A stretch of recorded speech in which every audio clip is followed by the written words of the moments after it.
When it's 90 with heat index values in the triple digits, that's where you need to be, not standing in front of a barbecue grill that's cranked up to 1,000,000. You know what you need it set at? About 225, 250 max. You need a lot of time, and you need some of this right here, a dry rub. This is my go-to dry rub for everything. Chicken, brisket, pork, you name it.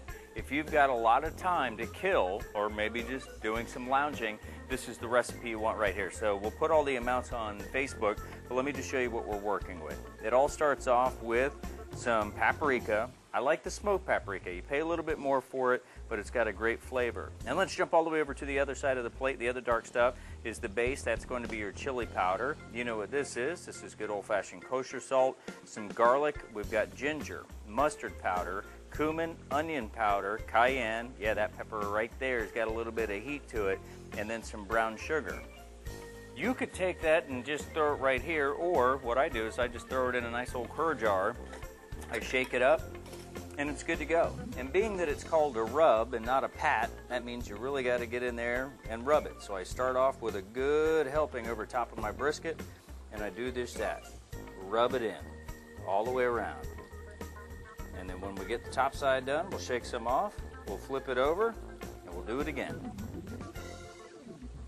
The rub is on. We'll leave the rest of that just to sprinkle over top as it starts to cook. But right now we need to talk about preparing the grill to do it low and slow. And this is going to be an off-heat cooking method. And by that I mean this is the heat side, this is going to be the off-heat side. But I want to maintain the grill at about 250 degrees. And let me tell you something. On most grills, yours may be different, but this thing here does not work.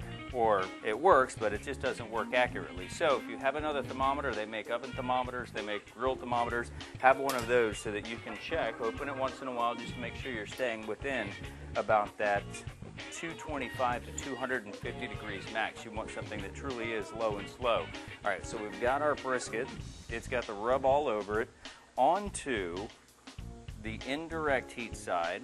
We'll put that on, and you know what? Just a little extra sprinkling on the top of some of the good stuff. Now you may have noticed the box over here. This is just a simple smoker box. You can pick them up almost anywhere, but what I've done is I've got some wood chips in there that have been soaked in water. Actually, I soaked mine in beer, and then I let them sit, and as the beer evaporates, not only is that a good flavor, but then the smoke starts to come off, and it just helps to impart even more of a smoky flavor inside the meat. Now, that's pretty much all we have to do for the next 12 hours. Well, let's get in the pool. You're going to need one of these so you can fake dab the sweat off your brow. And then you can tell your friends, if you're kind enough to invite them, that you worked all day on this. And it wouldn't be a lie. You have 12 hours invested in this piece of meat. Brisket, London broil, you could even do a big old pork shoulder. I think that when you get in there and you rub your meat and you let it sit in the heat low and slow, you two will be saying, there is none better.